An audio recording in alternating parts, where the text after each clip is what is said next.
सो देख स्टूडेंट्स आज भिडियो आम तुम पठाणी सामत एग्जाम किसी इंपोर्टाट क्वेश्चन देखा जोड़ कि तुम पूरा परीक्षा आसला भाई क्वेश्चन पूर्व जो भिड गुड़ आसी देख न निश्चित भाव चेक कर कारण से क्वेश्चन तुम परीक्षा निश्चित भाव आसो ओके। सो चलतु आज वीडियो स्टार्ट करिया। यही सब क्वेश्चन तुम टेलीग्राम ग्रुप रे लाइव अटेंड कर बहुत बहुत सारा स्टूडेंट से अटेंड कर। सो निश्चित भाव ग्रुप रे जॉइन हो जाओ। प्रथम क्वेश्चन देख एक अलिम्पियाड परीक्षा 20टी प्रश्नर उत्तर देवाक थिला। प्रत्येक ठीक उत्तर पर केते मार्क मिलता ना 5 मार्क। प्रति भूल उत्तर पर -2 अर्थात 2 मार्क कटि जाउथिला। उत्तर करि नथिया प्रश्न पर 0 प्रदान करा जाए। जदि कौनसी एक पिला से परीक्षा 57 मार्क पाई थाए तेबे से केतोटी प्रश्नर ठीक उत्तर देथिला। तो देख पिला माने प्रति ठीक उत्तर पर मिलता है 5 मार्क। प्रति भूल उत्तर पर जो लिखाई 2 मार्क तुम कटि थाए। एक्चुअली से 2 मार्क नुहे से केते कटियो देख 5 + 2 7 मार्क। कारण प्रति गोटे प्रश्न भूल कले तुम 2 मार्क हरौच एवं से जो क्वेश्चन जो 5 मार्क थिला सेटा भी हरौच ना। ताले मोट केते हरौच 5 + 2 होची 7। एठी किंतु आमको गोटे डिफरेंट कॉन्सेप्ट यूज करिया पड़ियो। देख मन कर सी कौन करछि ना x टी प्रश्नर ठीक उत्तर देइछि बुझिपारछ। ये जो एक्स टी प्रश्न गोटा को तुम के 5 मार्क सी पाँच ताले एक्स टी प्रश्न के 5 × x अर्थात 5x एवं प्रति भूल उत्तर पर से -2 अर्थात 2 मार्क तार कटिबो। मन कर सी y टी प्रश्नर भूल उत्तर देछि हला केतोटी प्रश्न y टी प्रश्न भूल करछि। ताले देख 5x - 2y = केते 57 ना कारण से 57 मार्क टोटल पाइछि। गोटे प्रश्न पर 2 कटि माने कौन y टी प्रश्न पर 2y कटिज तो 5x - 2y हूँ 57। सो ये आम पाइबे जे 5x हूँ तुम कौन ना 57 + 2y ये 2y टा एपट को नहीं आसो।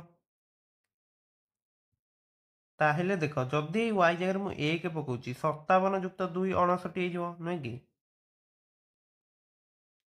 59 टा कौन 5 द्वारा विभाज्य हम कि हौनी।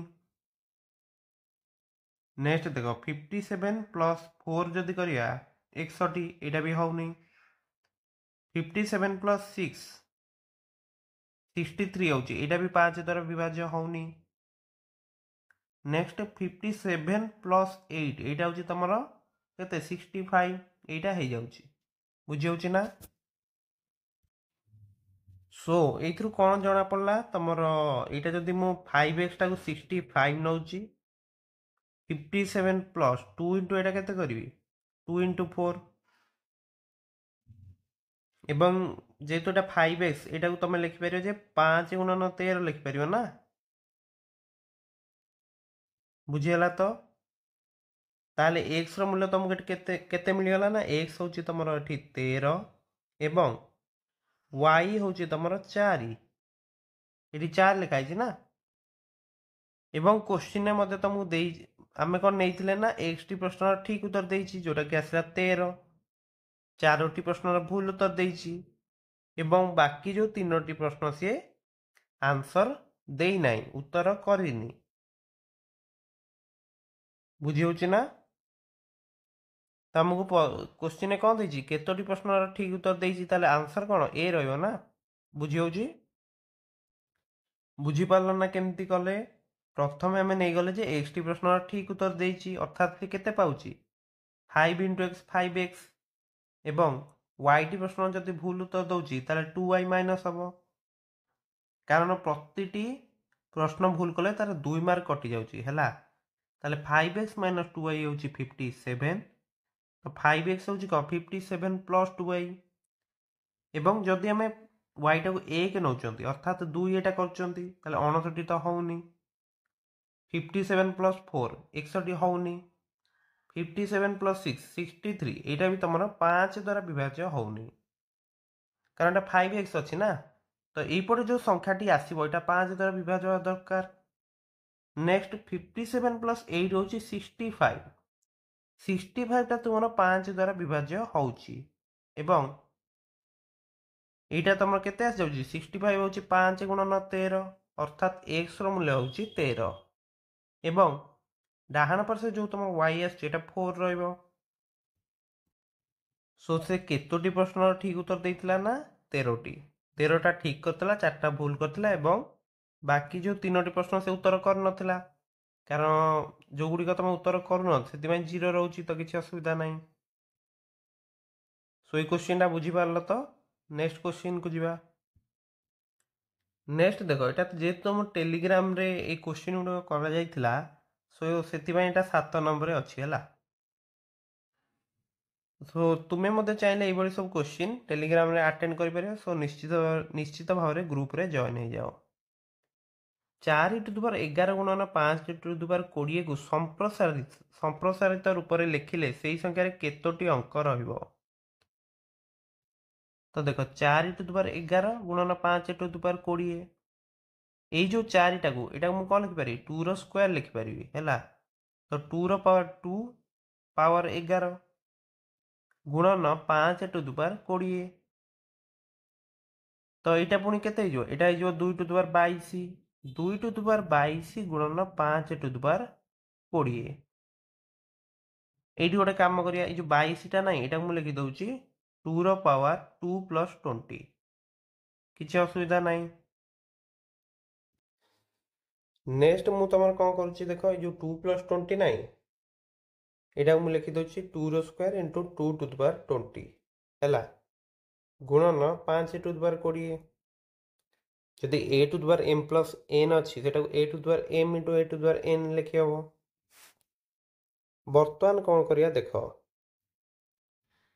देखो जदि तुमर एमती थाए a to the power m गुणन b to the power m थाए ताकू कोन करि परिबो ना आधार दिटा गुणी दबो हैला a b to the power m करि हबो। ताहेले देखो एटी तुमर आधार सॉरी घात केते 20 अछि ना तो एटा तुमर केते हिजो 2 गुणन 5 एहार पावर रहइबो 20। सो देखो एटा तुमर अछि 2 रो स्क्वायर एटा होछि केते 2 गुणन 5 केते 10 टू द पावर 20 ताले 2 रो स्क्वायर होछि 4 4 गुणन 10 टू द पावर केते हबो 20 ताहेले पिला माने एटा तुमर केते आसुची ना 4 लेखाला एठी तुमर 20 टा शून्य रहइबो हैला केतोटी शून्य 20 टी ताहेले केते अंक विशिष्ट होला गोटे 4 अछि आ 20 टा शून्य ताले 21 टा अंक टोटल अछि। ताहेले ऑप्शन बी होछि तमरो करेक्ट बुझी पारलो ना। सो तमे समस्ते जानछो जे जदि गोटे संख्या को हम 10 टू द पावर n ने जेते मल्टीप्लाई करंती सेथरे कोन होय ना n टी शून्य लागि जाय लास्ट को तो जेहेतु एटी 10 टू द पावर 20 मल्टीप्लाई करछंती ताले 20 टा शून्य लागि जिवो एटा तुम बुझी पारतबो। सो एटा आंसर केते रहला 21। नेक्स्ट क्वेश्चन तो मु देइछि 3 टू द पावर 100 को 5 द्वारा भाग कले भागशेष केते रहइबो। सो देखो एई बडी क्वेश्चन ने तमे कोन करियो ना देखो 3 टू द पावर 1 होछि केते 3 3 रो स्क्वायर होछि 9 हैला 3 रो पावर 3 होछि 27 अर्थात एकक अंकटा केवल लेख हला 7 3 टू द पावर 4 टा होछि केते 81 एकक अंक केते 1 ना। सो 3 रो भी तमे जब देखियो यार जो पैटर्न टा 4 टिके ही रहे हैला 3 9 7 1 पुणी से 3 9 7 के एमती रिपीट ही चलिबो ताहेले 3 टू द पावर 100 जदि देखुचो यार जो घातटा 100 अछि जोटा कि तमरो 4 द्वारा विभाज्य नै कि कारण 4 को 25 रे गुणले होछि 100 ताहेले गोटे काम करो तमरो 3 टू द पावर 4 रो एकक अंक केते 1 आछी माने 3 टू द पावर 100 रो एकक अंक मते 1 ही आसीबो बुझि होछि। एवं तमे सब बेले लक्ष्य करिवो जदि एकक अंक 1 2 3 किबा 4 रहुछि एवं ताकू तमे 5 द्वारा हरण करछो अर्थात 5 ଦ୍ୱାରା ହରଣ କଲେ ଭାଗଶେଷ କେତେ ଆସିବ ନା ସେତିକି ହିଁ ଆସିଯିବ ଯେତିକି ଏକ ଅଙ୍କ ଅଛି। ଅର୍ଥାତ୍ 1 ଯଦି ଅଛି ହରଣ 5 କଲେ 1 ଆସିବ। ଯଦି 2 ଅଛି ତାକୁ 5ରେ ହରଣ କଲେ ଭାଗଶେଷ 2 ଆସିବ। 3 ଥିଲେ 3, 4 ଥିଲେ 4 ଆସିବ। ତ ଯେହେତୁ ତମର 3 ଟୁ ଦ ପାୱାର 100 ର ଏକ ଅଙ୍କଟା କେତେ 1 ଆସୁଛି ନା, ତାକୁ 5 ଦ୍ୱାରା ଭାଗ କଲେ ଭାଗଶେଷ 1 ହିଁ ଆସିବ। ବୁଝିହେଉଛି? ଯଦି ଏକ ଅଙ୍କଟା 5 ଅଛି ସେଇଟା ତ ବିଭାଜ୍ୟ ହେଇଯିବ। 5 କି 0 ଥିଲେ ବିଭାଜ୍ୟ ହେଇଯିବ। 6, 7, 8, 9 ଯଦି ଅଛି ତମେ ଦେଖିଦବ ଯେ 5 ରୁ କେତେ ଅଧିକ। ଯଦି ଏକ ଅଙ୍କ 6 ଅଛି 5 ଦ୍ୱାରା ଭାଗ କଲେ 1 ଆସିବ। 7 ଯଦି ଅଛି 2 ଆସିଯିବ। 8 ଥିଲେ 3, 9 ଥିଲେ 4। ବୁଝିପାରୁଛ ତ? ଯେହେତୁ ଏଠି ଏକ ଅଙ୍କଟା 1 ଅଛି ତାହେଲେ 5 ଦ୍ୱାରା ଭାଗ କଲେ ଭାଗଶେଷ କେତେ ଆସିବ? 1 ଆସିବ। ସୋ ନେକ୍ସଟ କ୍ୱେଶ୍ଚିନ୍ ଦେଖିବା। ନେକ୍ସଟ କ୍ୱେଶ୍ଚିନ୍ ତମକୁ ଦେଇଛି ପ୍ରଦତ୍ତ ଚିତ୍ରରେ 16 ବର୍ଗ ସେଣ୍ଟିମିଟର କ୍ଷେତ୍ରଫଳ ବିଶିଷ୍ଟ ଏକ ବର୍ଗକ୍ଷେତ୍ର ମଧ୍ୟରେ 4ଟି ସମାନ ଆକୃତିର ବୃତ୍ତ ଅଙ୍କନ କରାଯାଇଛି। ଛାୟା ଚିହ୍ନିତ ଅଂଶର କ୍ଷେତ୍ରଫଳ କେତେ ହେବ ନିର୍ଣ୍ଣୟ କର। ସୋ ଦେଖ ଷ୍ଟୁଡେଣ୍ଟସ୍, ତମର ଏଇ ଯେଉଁ ବର୍ଗକ୍ଷେତ୍ରଟି ଦେଇଛି ତାର କ୍ଷେତ୍ରଫଳ କେତେ ଅଛି ନା କେତେ ଅଛି 16 ବର୍ଗ ସେଣ୍ଟିମିଟର। 16 ବର୍ଗ ସେମି ନା। ତାହେଲେ ଏଇ ଯେଉଁ ବର୍ଗଚିତ୍ରର ବାହୁ କେତେ ହେଇଯିବ? ବର୍ଗଚିତ୍ରର ବାହୁ କେତେ ହବ ନା 16ର ରୁଟ୍ ଓଭର ଦ୍ୟାଟ୍ ଇଜ କେତେ 4 ହେଇଯିବ, ନୁହେଁ କି? କାରଣ ବର୍ଗଚିତ୍ରର କ୍ଷେତ୍ରଫଳ କେତେ ବାହୁ ଗୁଣନ ବାହୁ, ତାହେଲେ ବାହୁଟା କେତେ ହେଇଯିବ 16 ରୁଟ୍ ଓଭର ହେଉଛି 4। ଯଦି ଏଇ ଯେଉଁ ବର୍ଗକ୍ଷେତ୍ରର ବାହୁଟା 4 ଅର୍ଥାତ୍ ଏଇ ଦେଖ କେନ୍ଦ୍ର ଦେଇକି ଯଦି ଏମିତି ତମେ ଗୋଟେ ଟାଣୁଛ ଏବଂ ସମାନ ଆକୃତିର ବୃତ୍ତ ଅଛି ନା, ସମାନ ଆକୃତିର ବୃତ୍ତ ମାନେ କ'ଣ? ୟାର ବ୍ୟାସ ଯେତିକି ତାର ବ୍ୟାସ ସେତିକି ରହିବ। ମନେକର ବ୍ୟାସଟା ହେଉଛି ପୁରା D ହେଲା, ତାହେଲେ 2D ହେଉଛି ତମର କେତେ ନା 4। D ହେଉଛି କେତେ ନା 4/2 2। ବୁଝିହେଉଛି ତ? ତ ଗୋଟିଏ ବୃତ୍ତର ବ୍ୟାସ କେତେ ମିଳିଲା? 2 ସେଣ୍ଟିମିଟର। ବର୍ତ୍ତମାନ ଦେଖ ଏଇ ଯେଉଁ ବୃତ୍ତର କେନ୍ଦ୍ର 4ଟାକୁ ଯଦି ତମେ ଯୋଗ କରିଦେଉଛ, ବୁଝିହେଉଛି ନା? କେନ୍ଦ୍ର 4ଟାକୁ ଯଦି ଏମିତି ଯୋଗ କରିଦେଉଛ, ସୋ ଦେଖ ଏଇ ଯେଉଁ ବର୍ଗକ୍ଷେତ୍ରଟା ରହିବ ତାହାର ବାହୁ କେତେ ହେବ? ଯେହେତୁ କେନ୍ଦ୍ରକୁ ଯୋଗ କରାଯାଇଛି ଏଇଟା 1 ହେବ ନା, କାରଣ ଯେହେତୁ ତମର ବ୍ୟାସଟା 2 ଅଛି, ଏହାର ଯେଉଁ ବ୍ୟାସାର୍ଧ R, ବ୍ୟାସାର୍ଧ ସବୁବେଳେ କ'ଣ ଥାଏ? ବ୍ୟାସ/2, ଅର୍ଥାତ୍ 2/2 କେତେ ହେବ? 1 ହେଇଯିବ। ତାହେଲେ ଏଠି 1 ଏଠି ଗୋଟେ 1। ତ ଏଇ ଯେଉଁ ବର୍ଗକ୍ଷେତ୍ରଟି ତମର ରହିବ, ମନେକର ମୁଁ ନାଁ ଦେଇଦେଉଛି ABCD ହେଲା। ଏଇ ଯେଉଁ ABCD ବର୍ଗକ୍ଷେତ୍ରଟି ତମର ରହିବ, ଏଇ ABCD ବର୍ଗକ୍ଷେତ୍ରର କ୍ଷେତ୍ରଫଳ କେତେ ହେଇଯିବ?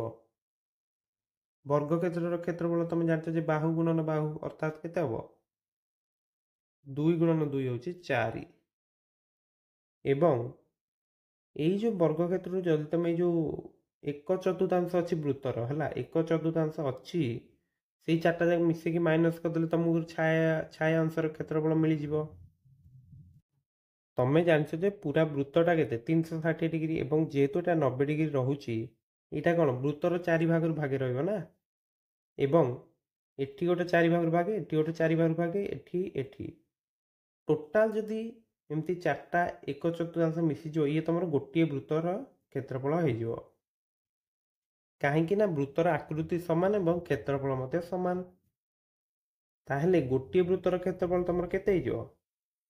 πr² ନା, ବୃତ୍ତର କ୍ଷେତ୍ରଫଳ ହେଉଛି πr²। ତାହେଲେ ପାଏ ଇଣ୍ଟୁ 2 ସରି r ତମର କେତେ ଅଛି? r ଅଛି 1, ତାହେଲେ ପାଏ ଇଣ୍ଟୁ 1 × 1 ତ କେତେ ହେଇଯିବ? ପାଏ ହେଇଯିବ। ବୁଝିପାରୁଛ ନା? ତାହେଲେ ଛାୟା ଚିହ୍ନିତ ଅଂଶର କ୍ଷେତ୍ରଫଳ କେତେ ହେବ? ସୋ ଛାୟା ଚିହ୍ନିତ ଅଂଶର କ୍ଷେତ୍ରଫଳ କେତେ ହେଇଯିବ? ତମର ହେଉଛି ଏ ଯେଉଁ ABCD ବର୍ଗକ୍ଷେତ୍ରର କ୍ଷେତ୍ରଫଳ କେତେ ମିଳିଛି? 4, ସେଥିରୁ ତମେ ମାଇନସ୍ କରିଦେବ ପାଏ। ତାହେଲେ ଅପସନ୍ B ହେଉଛି ତମର କରେକ୍ଟ, 4 - ପାଏ। ବୁଝିହେଲା ତ?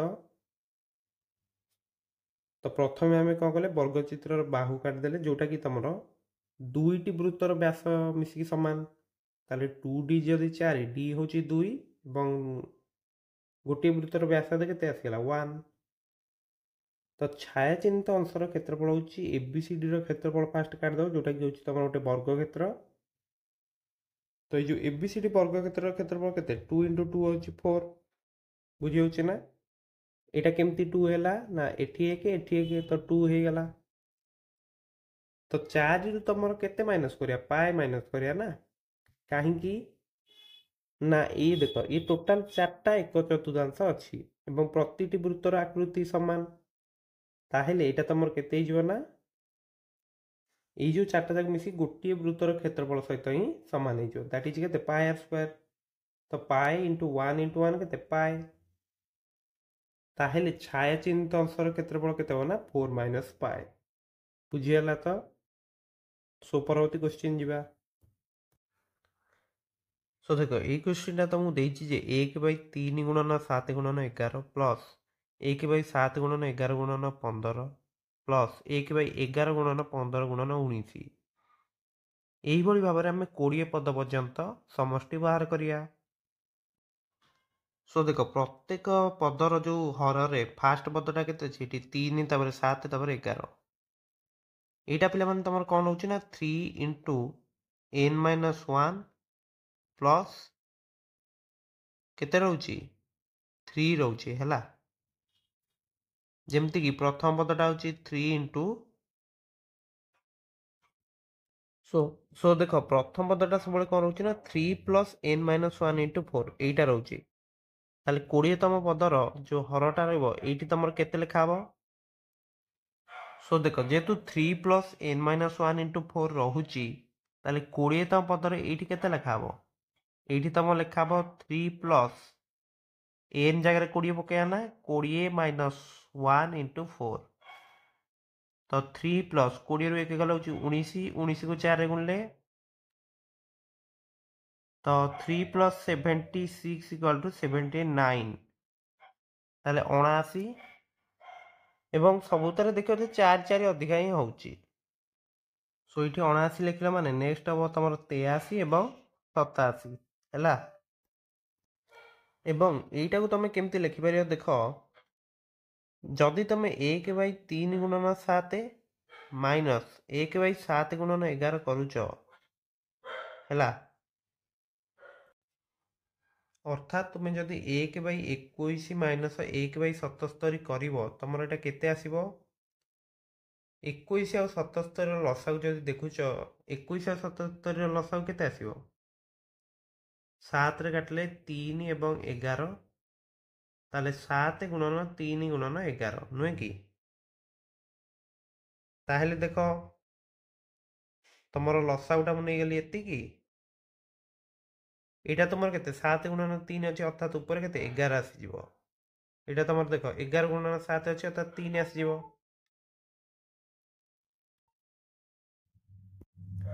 सो देखो 11 ରୁ 3 गले केते होची 8 तळे होची तमरो 7 × 3 × 11 ओके ताहेले एठी कोन हबो ना तमरो 1/8 टा सबुथुर कॉमन ने आसो हैला 1/8 टा कॉमन ने आसो एटा को तमर लिखि दियो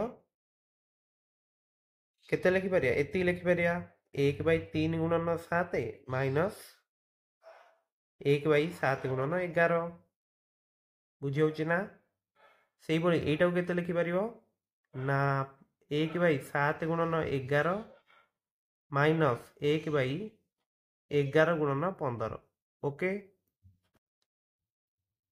सेही बळी एई पदटा को आमे कोन लिखि परिया ना 1/11 माइनस 1 केते लिखि परिया सॉरी 1/11 × 15 माइनस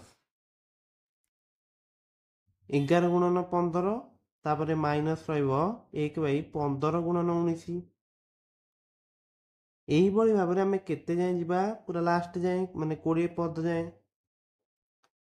20तम पदटा तमर केते रहबो पिला माने 20तम पदटा एति रहबो 1/79 × 80 माइनस 1/80 83 × 87 ହେଲା सॉरी एटा 79 × 83 83 × ବୁଝିପାରିଲ ନା? 79 ଗୁଣନ 83, ଏଠି 83 ଗୁଣନ 87। ଓକେ, କ୍ଲିଅର ପୁରା? ଏତିକି ଯାଏଁ ଦେଖ, ଏତିକି ଯାଏଁ ବୁଝିପାରିଲ। ତାପରେ କ'ଣ କରିବା? ତାପରେ ଦେଖ, ଏମିତି ସବୁ ମାଇନସ୍ ପ୍ଲସ୍ ହେଇକି କଟି ଚାଲିବ ହେଲା। ବୁଝିପାରୁଛ? ସୋ ଦେଖ, ଏମିତି ସବୁ କଟି ଚାଲିବ ପୁରା ଲାଷ୍ଟ ଯାଏଁ, ଏତିକି ଯାଏଁ କଟିଯିବ। ତମକୁ ବଳିଲା କ'ଣ? 1/8।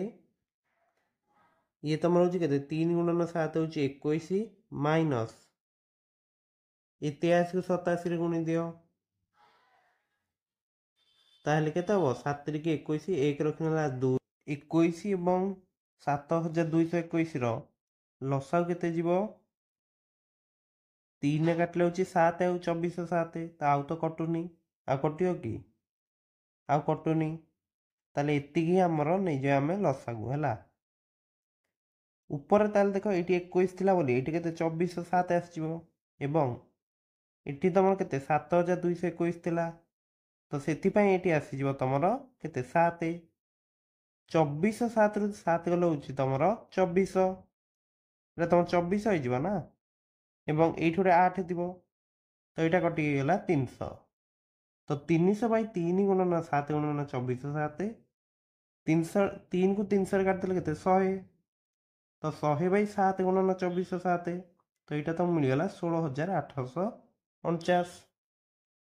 ତାହେଲେ 100/16849, ଅପସନ୍ ବି ହେଉଛି କରେକ୍ଟ।